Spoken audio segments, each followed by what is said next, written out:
मैं शुरुआत करूंगा पीएसयूज़ के साथ और पहले बात करते हैं देश के सबसे बड़े बैंक की। एसबीआई में पिछले 2 महीने में या पिछले 1 महीने में जो मूव आया, आपके लिए क्या वो सरप्राइजिंग था या नहीं, और क्या ये स्टॉक तैयार है लीडरशिप के लिए?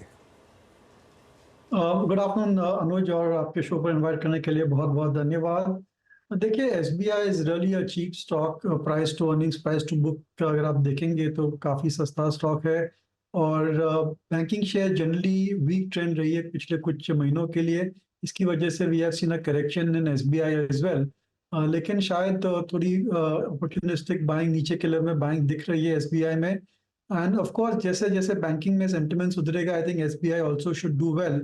सो on the whole medium to long term prospects अच्छे दिख रहे हैं एसबीआई के। लेकिन जो नतीजे आए थे क्वार्टर 3 के एसबीआई के लिए, अगर आप वहां पर देखेंगे तो जो प्री प्रोविजनिंग प्रॉफिट्स है उस पर काफी स्ट्रेस था। और वो almost flat compare to what was in December 22। और यही जो ट्रेंड हमने देखी है कि pre provisioning profits across the board in banking stocks has been muted, काफी कम था। और जो भी नेट प्रॉफिट गेन्स थे, they came to lower provisioning, and that cannot last forever.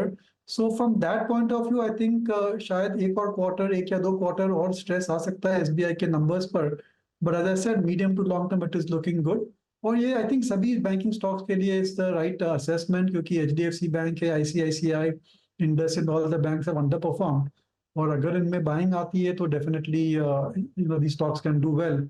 But one must note that there is stress in the operations of the company.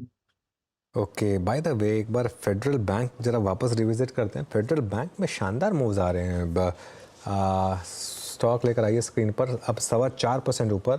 आज सुबह सुबह एक रिपोर्ट थी, आई थिंक एनडीटीवी प्रॉफिट पर वो report आई थी, जिसमें ये कहा गया था कि केवीएस मनियन, उनको वो एक फ्रंट रनर है जो फेडरल बैंक में टॉप जॉब के लिए।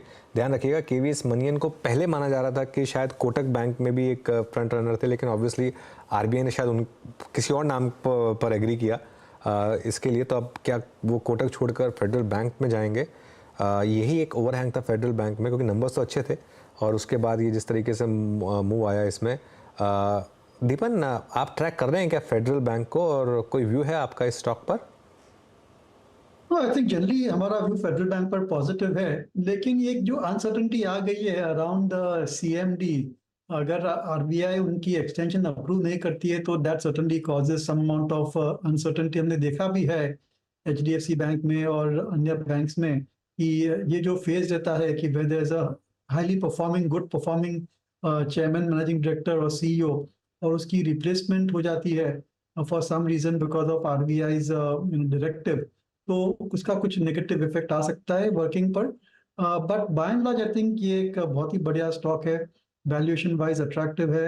And they are trying to grow geographically, यानी कि ये साउथ बेस्ड बैंक है और उनका अच्छा स्कोप है to improve the network in the north. और अमंगस्ट ऑल दी बैंक से टेक सेवी बैंक है। अगर आप उनके एप्स वगैरह देखेंगे तो एंटायर प्लेटफॉर्म, उनका जो पूरा मार्केटिंग का जो थीम रहती है, it's around technology. So from that point of view very positive on federal bank, और मेरे ख्याल से ये एक अच्छी लॉन्ग टर्म इन्वेस्टमेंट बन सकती है। Deepan ji, good afternoon. Virendra this side. ये जो भी आप लोगों ने ऐड किया on the down side, I mean Zomato में, उसको कैश में कन्वर्ट करने का कोई व्यू है? मेरा यक्ष प्रश्न पहला यही है आपसे दीपन जी।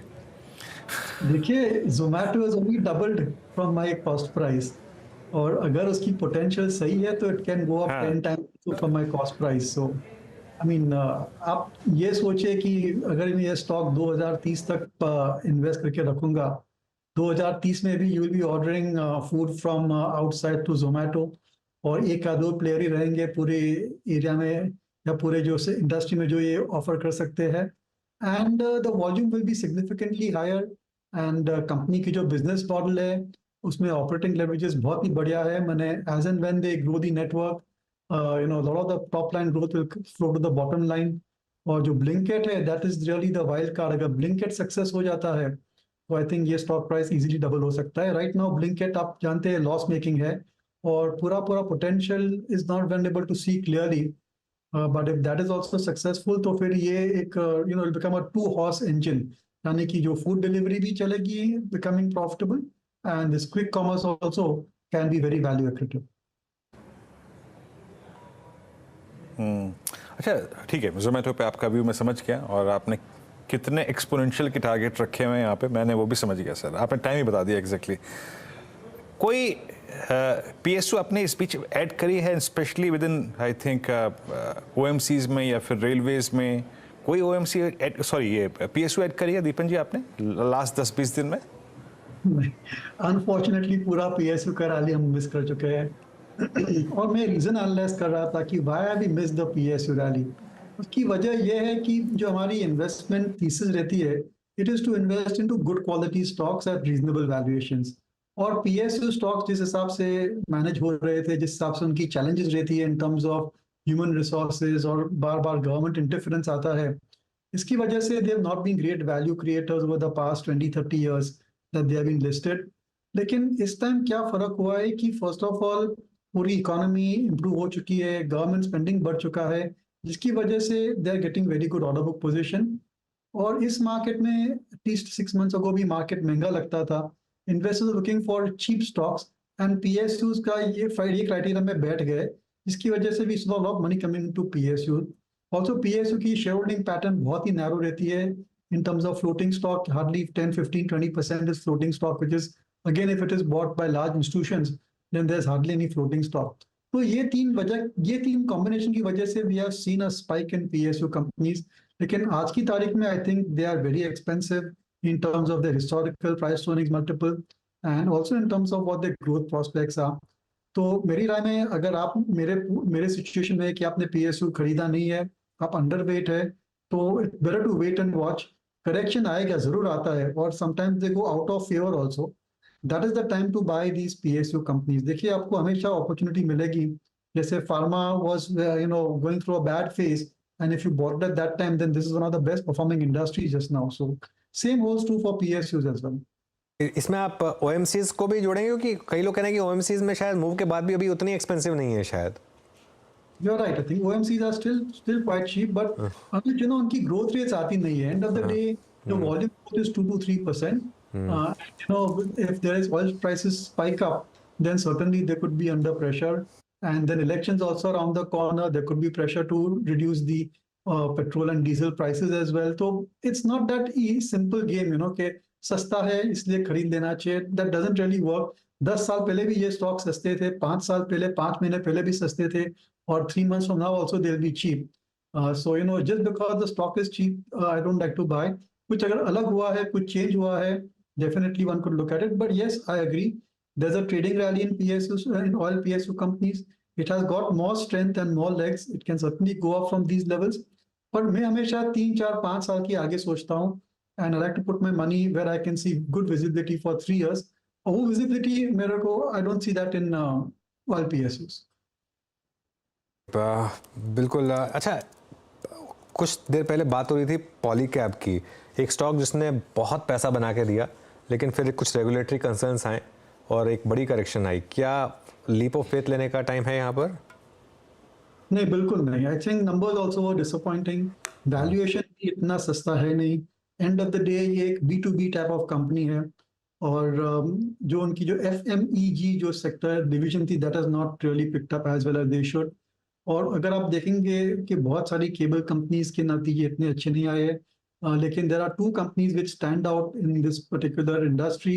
एक तो जो ये आई थिंक KEI है, इनके आंकड़े बहुत बढ़िया आए हैं, and they are in a different league I would say. ये ultra high voltage UHV cables बनाती है, which has got very high margin, और उनका वहाँ पर एक थोड़ा सा USP है। और दूसरी कंपनी है which is into conductor, that is अपार इंडस्ट्रीज। पिछले कई सालों से बहुत ही बढ़िया नंबर्स आ रहे हैं, और I would say that is reasonably valued as well, और कोई मैनेजमेंट की अनसर्टेनिटीज नहीं है, as is the case of Polycab. So I would avoid Polycab.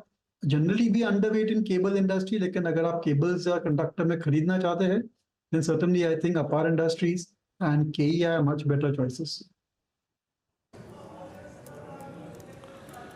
Okay, Polycab 4534 के स्तर पे डे हाई की ट्रैजेक्टरी में आके ट्रेड करता हुआ। अच्छा दीपन जी, एक दो चीज़ आपसे और पूछता हूँ। आई मीन हमने हाल में, क्योंकि जब रियल स्टेट में काफ़ी अच्छा खासा मूव देखा था, जिस पर आप कंस्ट्रक्टिव थे, पॉजिटिव थे, कोई एचएफसी पे ध्यान गया है आपका, या फिर अगर मेरी इस सोच से उलट आपका किसी एनबीएफसी पे और ध्यान गया हो, कोई व्यू जो ऐड की हो या फिर मंशा हो ऐड करने की? Very good question. और यहाँ पर आप दो तरीके की स्ट्रैटेजी रन कर सकते हैं। If you are a value investor तो ये कैनफिन होम्स है और एलआईसी हाउसिंग है, बहुत ही सस्ते हैं। Specially LIC housing I feel is very attractive. I think sub 10 का पी मल्टीपल है, वन टाइम बुक है और एलआईसी की कंपनी है and technically it's a PSU. So अगर आपको पीएसयू में इन्वेस्ट करना है तो LIC housing certainly is a company you could evaluate. As a measure disclosure, we are studying it very closely. और अगर आप ग्रोथ ओरिएंटेड है तो there are some newly listed I would say housing finance company, जैसे कि Aptus housing है या फिर इंडिया शेल्टर्स है, I think if I got the name right. These are really high growth housing finance companies जिनका focus tier 2 tier 3 पे है and they are lending to the informal economy. They are lending to people who do not have salary income but are running small businesses. और वो जो process है, वो जो lending activity है, वो काफ़ी डिफिकल्ट है क्योंकि आपको इवेल्युएट करना पड़ता है और कलेक्शन एफिशिएंसी और कलेक्शन चैलेंजेस रहते हैं, but they seem to have mastered it. So depending upon your risk appetite, बहुत ही सस्ते भी है housing finance companies as I name, and there are some slightly more expensive housing finance companies but which are growing at a very fast pace. Okay अच्छा दीपन जी, अभी तो खैर अभी एचएफसीज पे आपने व्यू दे दिया। एक अगर आप लास्ट 3 साल के टाइम फ्रेम को देखें, एक space without any doubt, without any ifs and buts जिसने पैसा बना के दिया, not exactly a vertical rise but a smooth rise, I mean वो है हॉस्पिटल स्टॉक्स। ग्लोबल हेल्थ को देखिए आप, पोस्ट लिस्टिंग अपोलो को देखिए, इस बार की अर्निंग्स के बाद 300 रुपये का मुंह दे चुका है। फोर्टिस को देखिए आप लोगों के पास इस वक्त क्या है सर एग्जैक्टली हॉस्पिटल स्टॉक्स में, या कोई ऐड करने की मंशा? No, we are fortunate to have Apollo hospitals in our portfolio.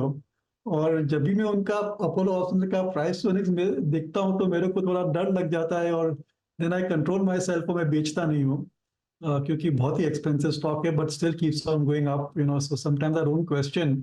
Again it's a multi bagger stock for me, so it's fine अगर थोड़ा करेक्शन भी आता है तो I am not that put up. लेकिन yes, I think hospital stocks are doing well. और जो medical expenses है, people are going to spend more and more on health care. And सबसे बढ़िया बात यह है कि जितनी भी हॉस्पिटल कंपनीज लिस्टेड है, they are doing a fabulous job. They are not expanding capacity unnecessarily, they are focusing on productivity और इतने लो कॉस्ट में भी they are delivering very good services. One company which comes to mind which you could look at, again not a recommendation, आप खुद अपना research कीजिए, is Narayana रुद्रालय।